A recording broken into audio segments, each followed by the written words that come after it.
Би ийм юм хүртэл хийх ёстой. Миний шүтэн бичлэгч байж ийм хөө юм хийгээд өгч чадсан ба. Яг үнэ. Нохоо хошуу цэцэг мөн. Мөн бүлэмжний хүмүүс их юм гэсэн. Тэнд өгөх гээд байгаа юм. Харин яа. Ингээд сайн байсан. Манай гэр тамирч одоо зодоо хийх мэдрэмжтэй сайн болчих. Гэтэл үргэлж боловсролтой байх хэрэгтэй шүү. За тэг үзье. Энд чи хоёроо түр гарч ярилцъя. Надад юу? Яа, би ч нэг асуулт байна. Энэ харин хамаг би юм даа. Хөдөлгөөний төвлөрөлд ороод ирж байгаа маа. Гэвч бач нөгөө нөгөөд зүгээр.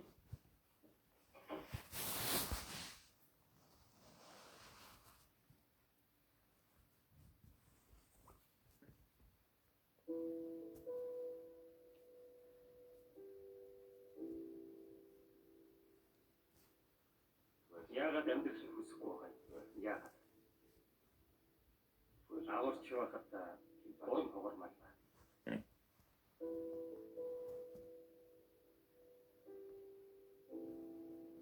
Инжин минчад хассан. Бани бахым пасса. Хуйня. Definitivно.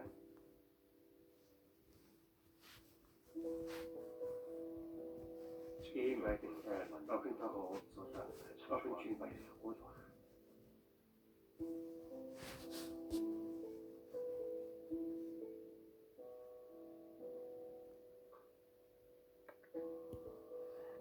Энэ нохоо хошууны цэцэг.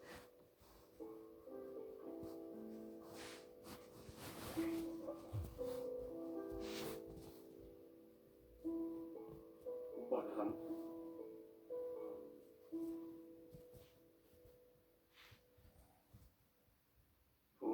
зүгт байдаг намжун миний төрсөн нутгийнхаа нарны туяанд шалгуухан харагдах гүвэн дээр сүрхэн дээвэртэй байшингаа дооны үг юм биш үү? Яаж юм?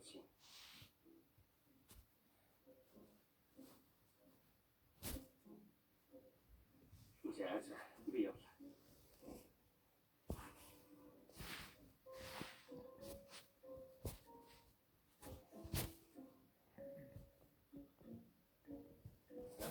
Цэцэг ямар утгатай вэ? Сажат.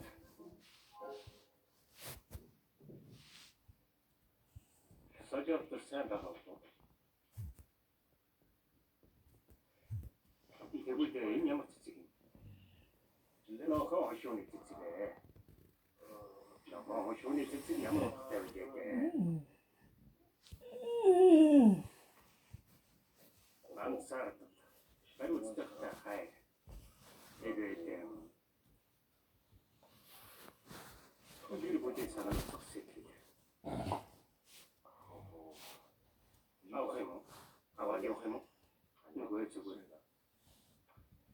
Энийг ч харж байна. Нохоо шүний цэцэг их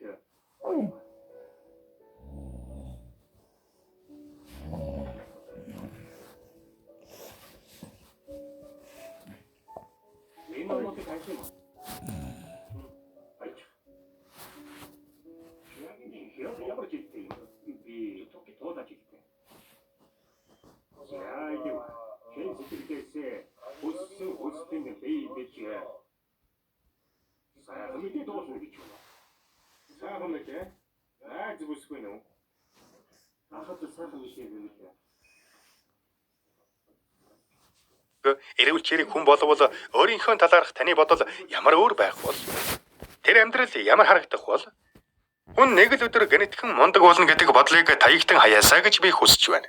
Ирээдүйн чинь таны одоо үеийн хариулт биш. Өмнө нь ярьсанчлан далд ухамсарт буй бодлууд нь таны сэтгэл зүйд гүн шингэсэн байдаг тул үл үзэгдэх боловч хүчрхэг энэ бодлуудыг өөрчилж өөрийнхөө зорилготой нэг болгоход маш их бодрол, төсөөлөл, зориулалт шаардагдана.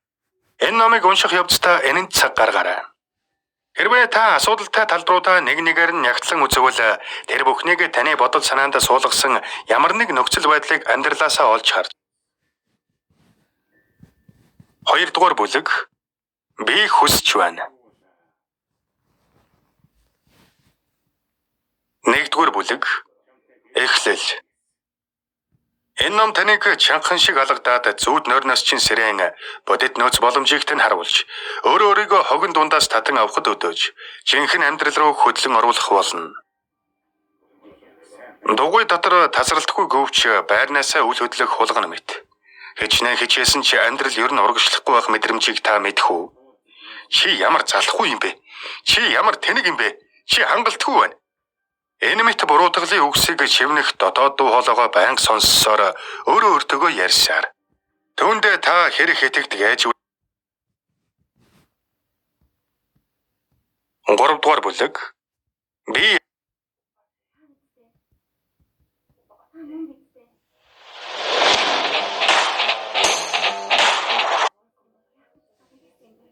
Нэгдүгээр бүлэг эхлэл. Энэ ном таныг чанхан шиг алгадаад зүүд нойрноос чин сэрэн бодит нөөц боломжийг тань харуулж өөрийгөө хогон дундаас татан авахд өдөөж жинхэнэ амьдрал руу хөдлөн оруулах болно. Дугуй дотор тасралтгүй гөвч байрнаасаа үл хөдлөх хулгана мэт.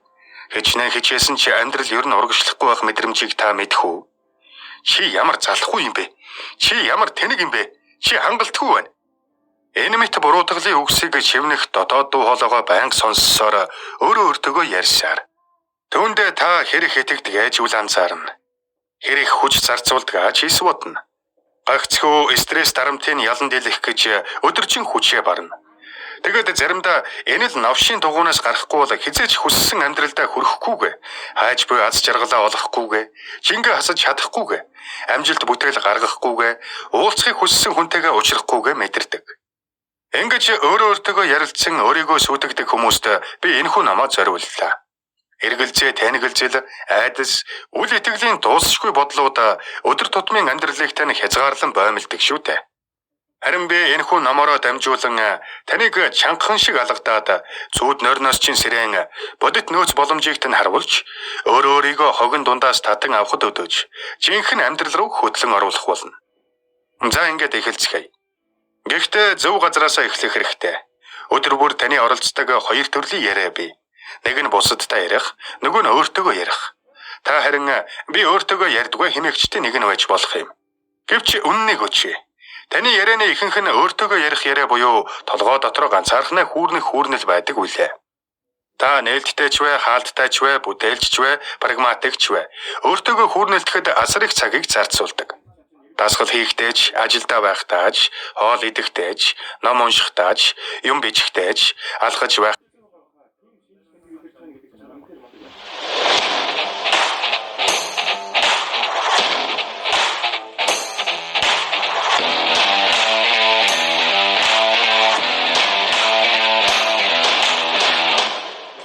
Эмплас төлөвлөж байна. Өөрийгөө чөлөөл. Тархинд хог новшнуудаас салж амьдралаа хүсснээрээ өдөрт. Зохиогч Гэри Джон Бишоп. Орчуулсан Баясгалангийн шинэ баяр. Номыг уншсан Баццгийн Пүрэв Давг.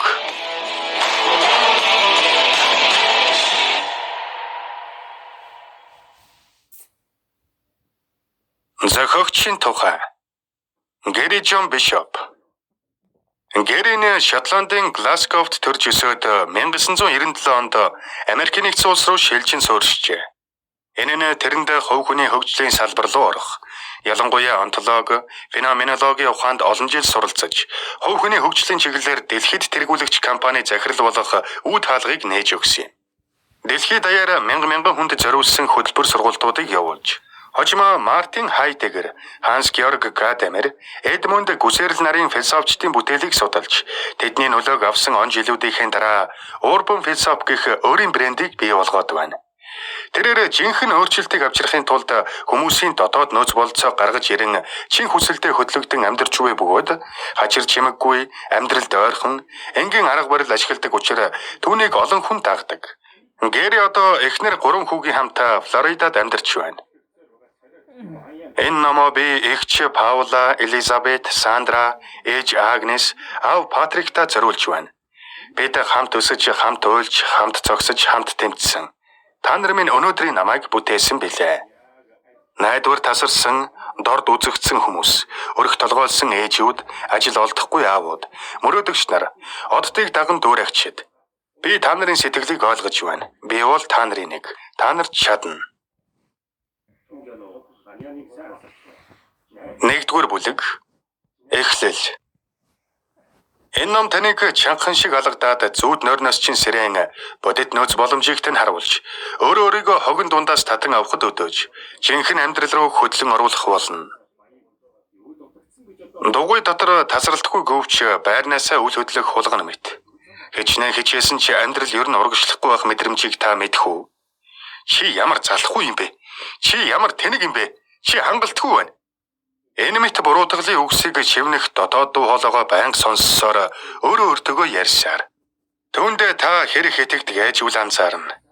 Хэрэг хүч зарцуулдаг аж хийс бодно. Гагцхүү стресс дарамтын ялан дийлэх гэж өдөржин хүчээ барна. Тэгэд заримдаа энэ л навшийн дугуунаас гарахгүй бол хизээч хүссэн амьдралдаа хүрэхгүйгээ, хайж буй аз жаргалаа олохгүйгээ, жингээ хасаж чадахгүйгээ, амжилт бүтээл гаргахгүйгээ, уулзахыг хүссэн хүнтэйгээ уулзрахгүйгээ мэдэрдэг. Ингэж өөртөөгөө ярилцсан өөрийгөө сүйтгэдэг хүмүүст би энэхүү намаа зориуллаа. Эргэлзээ, танигэлзэл, айдас, үл итгэлийн дуусшгүй бодлууд өдөр тутмын амьдралыг тань хязгаарлан боомлдог шүү дээ. Харин би энэхүү номороо дамжуулан таныг чангахан шиг алгадаад зүүд нойрноос чин сэрэн бодит нөөц боломжийг тань харуулж өөрийгөө хогон дундаас татан авахд өдөөж жинхэнэ амьдрал руу хөдлөн оруулах болно. За ингээд эхэлцгээе. Гэхдээ зөв газараасаа эхлэх хэрэгтэй. Өдөр бүр таны оролцдог хоёр төрлийн яриа бий. Нэг нь бусадтай ярих, нөгөө нь өөртөөгөө ярих. Та харин би өөртөөгөө ярьдгүй хэмээгчтэй нэг нь байж болох юм. Гэвч үннийг өчье. Таны ярианы ихэнх нь өөртөөгөө ярих яриа буюу толгой дотроо ганцаархнаа хүүрнэл байдаг үлээ. Та нээлттэй ч вэ, хаалттай ч вэ, бүтээлч ч вэ, прагматик ч вэ, өөртөөгөө хүүрнэлдэхэд асар их цагийг зарцуулдаг. Дасгал хийхтэйч, ажилдаа байхтайч, хоол идэхтэйч, ном уншихтайч, юм бичихтэйч, алхаж байхтайч, мессеж бичихтэй, мөн уйлж байхтаа, маргалдахтайч, хилцээр хийхтэйч, төлөвлөгөө гаргахтайч, залбирахтайч, тунгаан бясалгахтайч, бэлгийн ажил хийхтэйч та өөртөөгөө л ярьж ил байдаг. Тэгж ирвэл унтаж байхтайч та өөртөөгөө ярьдаг. Одоо ч гэсэн та өөртөөгөө ярьж ил байна. Гэхдээ санаа бүүзөв. Тэглээгээд та галзуу гэсэн үг биш. Харин энэ нь бид бүгдээрээ л ямар нэгэн хэмжээгээр өчүүхэн төдийч гэсэн галзуу байдаг гэдгийг харуулж буй хэрэг. Ямар ч тач бид бүгдээрээ өөртөөгөө ярьдаг болохоор тайван суугаад энэ хачин үзэгдлийг тухлан сонирх нь. Судалгаанаас харахад бидний тархинд өдөрт 50,000 гаруй бодол эргэлддэг ажээ. Өөртөө хэлж боломгүй ч хэлдэг, эсвэл ялан дэлхийг хүсдэг зүйлүүдэд бодтоо. Хэдий зөнгөөрөө төрж байгаа бодлуудыг удирдан хянах боломжгүй боловч тэдгээр бодлоос алинд нь ач холбогдол өгөх вэ гэдгийг бид өөрсдөө шийдэж чадна. Тэр бодлууд бидний хяналтанд байх бүрэн боломжтой. Хүн ямар хандлагаар ярьдаг вэ гэдэг нь амьдралынхын чанарт ихээхэн нөлөөлдөг болохыг сүүлийн үеийн невролог, сэтгэл зүйн судалгаанууд харуулж байна. Алабамагийн их сургуулийн профессор Уилл Харт 4 янзын туршилт явуулснаас хүүрнэ. Туршилтад оролцсон хүмүүсийн үзэж туулсан эерэг, сөрөг, ердийн үйл явдлуудыг дурсан яриулжээ. Ердийн үйл явдлуудыг яг болж буй мэтээр ярьсан хүмүүст эерэг сэтгэгдэл төрж байв. Харин сөрөг үйл явдлыг тийхүү ярихад хүмүүст сөрөг мэдрэмж төрж байжээ. Нэг ёсондоо альва нөхцөл байдлыг ямар үгээр дүрслэн ярина, тухайн нөхцөл байдлыг харах өнцөг, мэдрэх мэдрэмж, түүнд оролцох байдал нь